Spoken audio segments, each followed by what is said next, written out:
WhatsApp guys, welcome back once again. So दोस्तों, आज की कहानी जो एक्सप्लेन करने जा रहे हैं उसका नाम है ब्रेव मिंट। तो समय चल रहा है 1989 का। जगह है पेंसिल्वानिया का एक छोटा सा टाउन, जहाँ पे हम ग्राहम नाम के आदमी को टाउन में घूमते हुए देखते हैं, जो अपनी पुरानी कार से चक्कर लगा रहा था किसी बच्चे की तलाश में।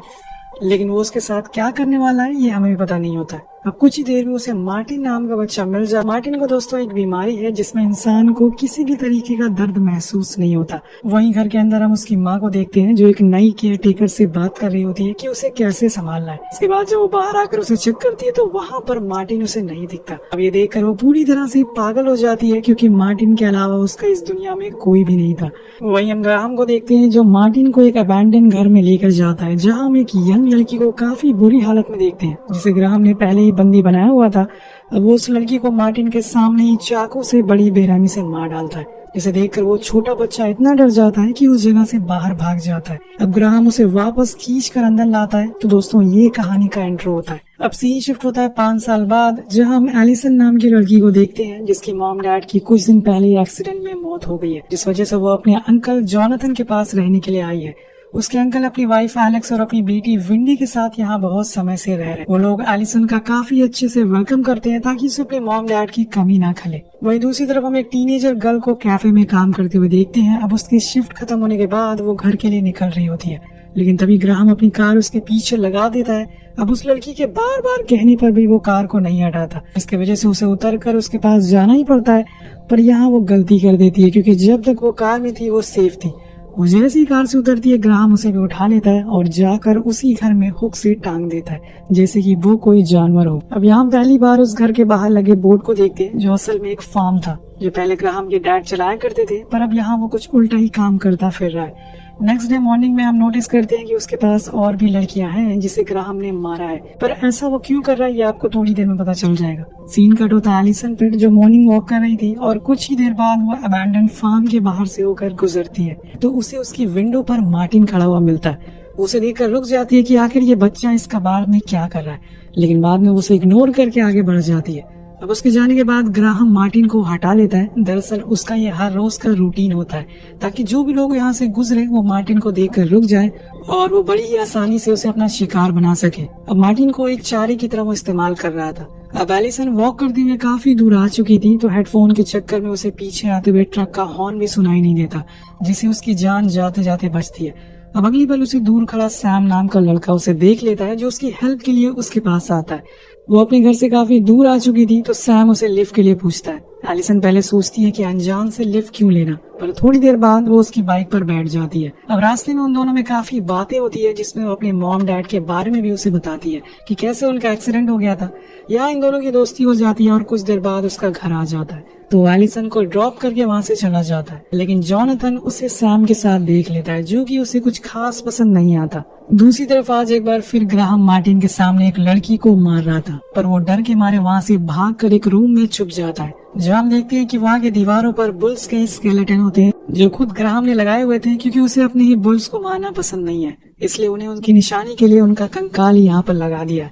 वो उनकी पूजा भी करता है और उनसे अकेले में बातें भी करता है। कुछ देर बाद वो आके मार्टिन को पकड़ लेता है और उसे बेसमेंट में बंद कर देता है, जो कि भागने की सजा होने वाली है। इसके बाद वो किचन में जाकर खुद के लिए चाय बनाता है, और उसके हाथों में हम बहुत सारे चोटों के निशान भी देखते हैं, जो शायद लोगों को मारते हुए आए होंगे, या फिर ये सब उसके पास से जुड़ा हुआ है। यहाँ हम देखते हैं कि वो किसी साई से भी बात कर रहा है। अब कहानी आगे बढ़ती है। कुछ समय बाद एलिसन का स्कूल में एडमिशन हो जाता है, जो जॉनथन उसे ड्रॉप करने के लिए जाता है। बीच रास्ते में वो लोग उसी फार्म से होके गुजरते हैं। अब उसे देखकर एलिसन अपने अंकल से उसके बारे में पूछती है, तो वो बताते हैं कि ये सालों से बंद है, पर यहाँ एक ग्राहम नाम का आदमी रहता था, जो मेरी ही एज का है, पर वो कभी स्कूल नहीं गया। उसके डैड पहले यहाँ फार्म चलाते थे, जिसमें उसे हर दिन मार काट देखनी पड़ती थी, जिसके बाद उसने खुद को हमेशा के लिए यहाँ कैद कर लिया। अब ये सुनकर एलिसन कहती है कि मैंने तो यहाँ कल एक बच्चे को भी देखा था। तो अंकल कहते हैं कि काफी अजीब है, इस घर के अंदर आज तक कोई नहीं गया। अब वो इसके आगे कुछ और पूछ पाती कि तब तक उनका स्कूल आ जाता है। वहाँ ग्राहम मार्टिन को बाहर निकालता है और उसे नहला धुलाकर नए कपड़े पहना देता है, पर इसी बीच उसे कहता है कि मुझे तुम्हारे चुप रहने से नफरत है, इतना सुकून से कैसे तुम रह लेते हो। और ये बोलकर वो उसे गले से लगा लेता है और फिर जाने को कहता है। ग्राहम मार्टिन को दोस्तों यहाँ पर खुद की बेटी की तरह रखना चाहता था, जैसे उसके डैड ने उसे रखा था। वो सारी चीजें उसके साथ कर रहा था, पर फर्क इतना है कि उसके डैड जानवरों को काटते थे और ये इंसानों को। वहाँ एलिसन का स्कूल ऑफ हो जाता है तो जॉनथन का वेट करती है, पर उसे आने में देर हो गई थी, जिस वजह से वो अकेली ही घर आने लगती है। और यहाँ पर ग्राहम को एक मौका मिल जाता है, वो कार से उसका पीछा करने लगता है, लेकिन कुछ देर बाद एलिसन को भी पता चल जाता है कि कोई उसका पीछा कर रहा है, तो उसे बहुत सुनाती है, जिससे वो इस बारी वहाँ से चला जाता है।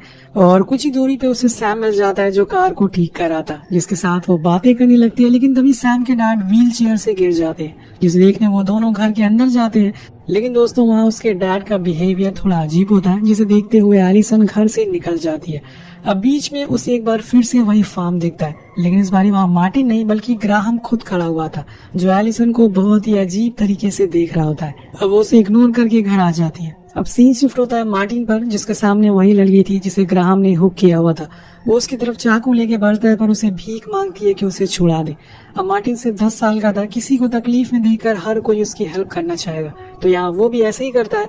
वो उसे आजाद कर देता है और दूसरे रूम में बैठा ग्राहम एक बुक में कुछ लिख रहा होता है, जिसके बाद वो अपने पीछे लगे बुल हेड से कहता है कि अगर तुम चाहते तो ये सब रोक सकते थे, लेकिन तुमने ऐसा नहीं किया, तुमने मुझे नहीं रोका। तभी उसे कुछ आवाजें सुनाई देती है, तो वो चेक करने जाता है। वहाँ पर वो लड़की नहीं थी, वो बाहर जाने का रास्ता ढूंढ रही थी। लेकिन दोस्तों ये फार्म एक भूल भुलैया जैसा होता है, घुमा फिरा के वो लड़की एक ही जगह आकर अटक जाती है, और इसी बीच वहाँ ग्राहम भी आ जाता है, जिसे देखकर वो छुप जाती है। पर एट द एंड ग्राहम उसे देख लेता है और फिर वो वहाँ लगे हुक से उसके पैरों पर आर पार कर देता है, और आधी जान तो उसकी वहीं निकल जाती है। अब यहाँ वो सारी हदें पार कर देता है। वो उसकी चेन को ले जाकर जलते हुए बर्नर में डाल देता है, जिससे वो लड़की जिंदा ही जलना शुरू हो जाती है। बाहर आकर वो मार्टिन का गला पकड़ लेता है और कहता है कि तुम्हारी वजह से ऐसा हुआ है, अपनी हमदर्दी को दफन कर दो और मजबूत बनो, तुम्हें दुनिया से लड़ना होगा। इसके बाद वो ऊपर जाता है जहाँ पे एक लाश पड़ी हुई थी जिसके ऊपर कपड़ा था। वो उसे कहता है कि ये सब तुम्हारी वजह से हो रहा है, और तभी वो लाश हिलने लगती है, जिससे वो डर जाता है और वहाँ से चला जाता है। हो सकता है दोस्तों कि ये लाश उसके डैड की हो, और उन्होंने ही उसे ऐसा बना दिया हो बचपन में, जिसके बाद उसने अपने ही डैड को मार दिया और उनकी लाश को यहाँ रख लिया। बोले ये आदमी कुछ भी कर सकता है, पर रुकिए, ये कहानी खत्म नहीं होने वाली, आगे कुछ बहुत ही बड़ा होने वाला है। दूसरी ओर सैम एलिसन को डेट पर लेके जाता है, जिसके बाद वो दोनों थोड़ा क्लोज आने की कोशिश करते हैं। लेकिन तभी वहाँ पर जॉनथन आकर एलिसन को ले जाता है। उसे कार में ही बहुत सुनाता है कि तुम्हारे डैड ने तुम्हें लेके बहुत बड़े बड़े सपने देखे थे, जिन्हें तुम्हें पूरे करने हैं, लेकिन इन सब फालतू के चक्कर में तुम मत पड़ो, वो लड़का तुम्हारे लिए काबिल नहीं है। लेकिन ये बातें एलिसन को कुछ खास पसंद नहीं आती, इसलिए वो कुछ जवाब नहीं देती। इसके बाद हम देखते हैं कि ग्राहम आज एक बूढ़ी औरत को लेकर आया है। वो इस बारी मार्टिन को कहता है कि तुम इसे मारो, ये कमजोर है। तो वो चाकू नहीं पकड़ता, तो वो उसे औरत के पैर पकड़ने को बोलता है, जिसके बाद ग्राहम खुद उसे मार डालता है। अब वो मार्टिन का मुंह धुलने के लिए उसे वॉशरूम में ले जाता है, तो वहाँ पर ग्राहम को फिर से एक साया दिखता है, जिसे देखकर वो फिर गुस्सा हो जाता है और कहता है कि ये मेरा घर है, मुझे डराओ मत, यहाँ से निकल जाओ। तो ग्राहम दोस्तों दिमाग से पागल हो चुका है, उसे अजीब अजीब चीजें दिखती है, साएं दिखती है। वो अपने अंदर के गुस्से को शांत करने के लिए ऐसे काम कर रहा है। कहानी आगे बढ़ती है और अगले दिन स्कूल जाने से पहले एलिसन की आंट उसे कल जॉनथन के बिहेवियर के लिए सॉरी कहती है। वो बताती है कि सैम की मॉम ने खुदकुशी कर ली थी, जिसके बाद वो ही उसे डैड का ख्याल रखता है। अब ये सुनकर एलिसन को बहुत बुरा लगता है, तो वो वॉक पे जाने के समय उससे मिलने जाती है, जहाँ पे वो कल के लिए सैम से माफी मांगती है और उसकी मॉम के बारे में भी बातें करती है। लेकिन तभी उसके डैड वहाँ पहुंच जाते हैं और चिल्लाने लगते हैं और कहते हैं कि तुम मेरी वाइफ के बारे में ऐसा कैसे बोल सकती हो। अब उसके बारे में वो बुरा भला कहने लगते हैं, जिसकी वजह से वो रोती हुई वहाँ बाहर आ जाती है। तो दोस्तों यहाँ पर सैम के डैड थोड़ा मेंटली बीमार हो चुके हैं। जब से सैम की मॉम गई है उन्हें काफी धक्का लगा है। कहानी आगे बढ़ती है और घर आते समय एलिसन को फार्म दोबारा दिखता है, जिसकी खिड़की पर इस बार मार्टिन खड़ा हुआ था। एलिसन इस बार खुद को रोक नहीं पाती और उस घर के अंदर घुसने का सोच लेती है, लेकिन तभी ग्राहम की कार बाहर आते हुए उसे दिख जाती है, तो एक जगह छुप जाती है और उसके जाने के बाद वो धीरे धीरे अंदर जाने लगती है। अंदर जाने पर उसे बहुत ही अजीब चीजें देखने को मिलती है, जैसे कि कुछ ग्लासेस में खून रखे हुए हैं, तो बहुत सारे हुक्स थे, एक बुक थी जिसपे बहुत सी लड़कियों की फोटोज बनी थी जो कि कई सालों से मिसिंग हो चुकी है। उसमें उन लड़कियों की कुछ चीजें भी मिलती है, जैसे कि उनकी लॉकेट, उनके बाल, उनकी रिंग। लेकिन उसे उसमें मार्टिन की भी फोटो मिल जाती है, जिसमें उसका नाम उसे पता चलता है। अब एलिसन थोड़ा और अंदर जाती है तो उसे मार्टिन एक जाली के पीछे दिखता है। वो उसकी मदद के लिए थोड़ा आगे बढ़ती है और अंदर जाती है और देखते ही देखते वो उस जगह पर चली जाती है जहाँ पे पिछली बारी ग्राहम ने उस औरत को मारा था। वो मार्टिन को बाहर आने को कहती है, पर इसी दौरान ग्राहम पीछे से आकर उसे पकड़ लेता है और एक रॉड से मारकर बेहोश कर देता है। जिसके बाद वो मार्टिन से कहता है कि गुड वर्क बेटा। अब यहाँ भी एलिसन के साथ वही सब होगा जो लड़कियों के साथ होता था। अब वो एलिसन को हुक में लटका देता है। यहाँ उसे कुछ समझ नहीं आ रहा था कि असल में हो क्या रहा है। वहीं उसके अंकल आंट को अब उसकी फिक्र होने लगी थी कि आखिर एलिसन अभी तक घर क्यों नहीं आई। पर जोनाथन कहता है कि शायद वो सैम के घर हो, इसलिए वो लोग उसे ढूंढने के लिए नहीं जाते। लेकिन जब वो पूरी रात हो जाती है और अगले दिन भी वो नहीं आती तो जोनाथन खुद ढूंढने के लिए निकल जाता है। लेकिन तभी उसके गेट के सामने सैम आकर खड़ा था। वो उनसे एलिसन के बारे में पूछता है, पर वो दोनों कहते हैं कि हमें लगा कि वो तुम्हारे साथ है।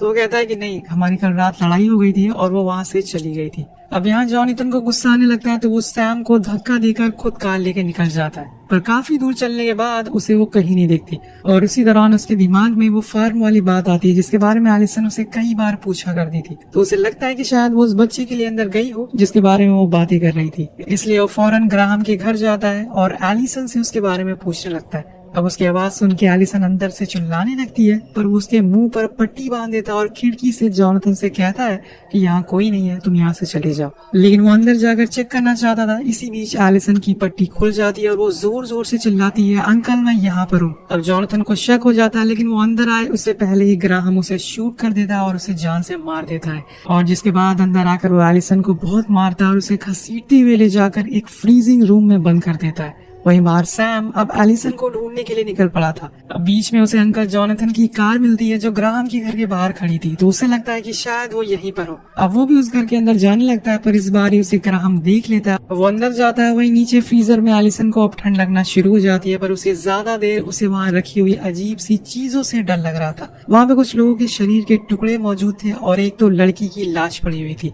जो खराब ना हो इसलिए उसे वहाँ रखा गया था। ये सारी चीजें देखकर वो बहुत डर जाती है, लेकिन तब तक नीचे सैम आ चुका था जो कुछ ही देर में वो उस रूम तक और एलिसन को भी देख लेता है। वो फौरन लॉक को खोलने की कोशिश करता है, लेकिन उसके पीछे ग्राहम खड़ा हुआ था जो कि एक कुल्हाड़ी से उसे वहीं मार डालता है। तो बेचारे प्यार के चक्कर में यहाँ पर इसकी भी जान चली गई। अब इन सब के बाद ग्राहम में और ज्यादा पागलपन होना शुरू हो जाता है, जैसे वो ये सब नहीं करना चाहता पर फिर भी कोई उसे ये सब करवा रहा है। वो रूम में जाकर उसी बुल हेड से बातें करने लगता है कि तुम ऐसा क्यों कर रहे हो, मुझे उसकी जरूरत है। इसके बाद वो स्कल को तोड़ देता है, लेकिन हकीकत में नहीं बल्कि इमेजिनेशन में। इसके बाद वो मार्टिन के पास जाता है और गुस्से में उसके हाथों में चाकू घुसा देता है। अब उसे दर्द तो महसूस होता नहीं, इसलिए वो कुछ खास रिएक्ट नहीं करता। पर यहाँ ग्राहम को मार्टिन की काबिलियत से डर लगने लगा था। उसे लगने लगा था कि मार्टिन उसे बेहतर है, इसलिए वो खुद पर कंट्रोल कर पा रहा है। वो उसे बोलता है कि कहीं जाना मत, मैं बस अभी आता हूँ। वो जोनाथन की बॉडी लेकर अब उसके घर जा रहा है और वहीं एलिसन अब होश में आ चुकी है। वो एक पतली सी रॉड की मदद से टूटे हुए लॉक को खोल लेती है और बाहर आ जाती है। वहाँ उसे मार्टिन दिखता है। वो फौरन उसके हाथ से चाकू निकालती है और बाहर लेकर भागने लगती है। अब फ्रंट गेट पर एक बुल का स्कल लगा हुआ था, जिसे देखकर वो मार्टिन से कहती है कि तुम इसे डर रहे हो ना, लो मैंने इसे गिरा दिया। वो उसे धक्का मारकर अपने घर की तरफ बढ़ने लगती है। वहीं दूसरी तरफ ग्राहम अब आंट के पास पहुंच चुका था। उन्हें लग रहा था कि शायद जोनाथन उनके डोर पर आया हुआ है और इसीलिए वो गेट को खोल देती है, लेकिन वो तो ग्राहम था जो कि उसे देखते ही उसके पीठ में चाकू मार देता है और फिर बाहर से लाकर जोनाथन की बॉडी उसके साइड में लिटा देता है। अब दोनों साथ में मरेंगे आराम से। इसके बाद वो ऊपर वेंडी के रूम में जाता है, पर उसे वो कहती है कि मेरे डॉग को कुछ मत करना। अब ये सुनकर वो थोड़ा इमोशनल हो जाता है और डिसाइड करता है कि वेंडी को नहीं मारे, बल्कि वो उसे मार्टिन के साथ ही रखेगा। अब बाहर से एलिसन देख लेती है कि ग्राहम घर के अंदर ही है, इसलिए वो सबसे पहले आंट के पास जाती है जो उससे कहती है कि जाकर वेंडी को बचाओ, वो ऊपर है। तो वो फौरन ऊपर जाती है और ग्राहम के पीठ में चाकू घुसा देती है, जिससे वो जख्मी होकर वहां से भाग जाता है। तो अब इनके पूरे घर में आग लग चुकी थी, जिसकी वजह से एलिसन को 911 में कॉल लगाना पड़ता है। पर कुछ बोलने से पहले उसके पीठ में कोई चाकू घुसा देता है। तो गेस करिए दोस्तों ये कौन था? जी हाँ, ये कोई और नहीं बल्कि मार्टिन होता है। वो बड़ी ही बेरहमी से उसे मार डालता है। अब ग्राहम के साथ रहते हुए मार्टिन को भी हिंसा पसंद आने लगी थी। सीन कट होता है ग्राहम पे, जो जाकर अपने डैड की लाश से बात कर रहा होता है कि अब मुझे पता चल रहा है कि वो क्यों भागते थे और धोखा खाना किसे कहते हैं। तभी पीछे से मार्टिन आकर उसका भी काम तमाम कर देता है। अब नेक्स्ट डे जब पुलिस जोनाथन के घर पहुंचती है तो वो पूरी तरह से जल चुका था, कोई भी नहीं बचा था सिवाय उसके डॉग के। दूसरी तरफ सैम के डैड उसी घर में लॉक हो चुके थे। उन्हें लग रहा था कि शायद उनका बेटा वापस आकर उन्हें बाहर निकालेगा, लेकिन वो कभी वापस नहीं आने वाला है। यहाँ पर एक नए चैप्टर की शुरुआत हो चुकी थी, मार्टिन चैप्टर। उसने वो टूटे हुए स्कल को घर के अंदर लाकर सजा दिया था और एक बार फिर से विंडो से बाहर देखना शुरू कर देता है।